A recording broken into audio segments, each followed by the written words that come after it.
தினதரணி செய்திகள். நெல்லை மாவட்டம் திருநெல்வேலியில் பெருந்தலைவர் காமராஜரின் 115வது பிறந்த நாள் விழா கோலாகலமாக கொண்டாடப்பட்டது. நெல்லை நாடார் உறவின் முறை சங்கம் சார்பாக மாலை அணிவித்து மரியாதை செய்யப்பட்டது. இது குறித்து அதன் தலைவர் நம்மிடம் கூறியதாவது, இன்று பெருந்தலைவர் காமராஜர் அவருடைய 115வது பிறந்த தின விழாவை நாங்கள் இன்று சிறப்பாக கொண்டாடி அவருக்கு மாலை அணிவித்து கொண்டாடி இருக்கிறோம்.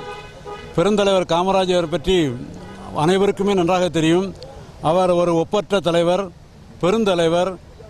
அவர் ஒரு ஜாதிக்கும் மதத்துக்கும் அப்பாற்பட்ட ஒரு பெருந்தலைவர். 9 ஆண்டு காலமாக தமிழகத்திலே முதலமைச்சராக இருந்து பணியாற்றியவர். அவருடைய காலத்தில் 14 அணைக்கட்டுகள் நம்முடைய தமிழ்நாட்டிலே கட்டப்பட்டுள்ளன. அவருடைய காலத்தில்தான் அணைக்கட்டுகள் அதிகமாக கட்டப்பட்டுள்ளது. இன்றைய தினம் அந்த அணைக்கட்டுகளினால்தான் நாம் தண்ணீரை அனைவரும் பகிர்ந்து அருந்தி கொண்டு இருக்கிறோம்.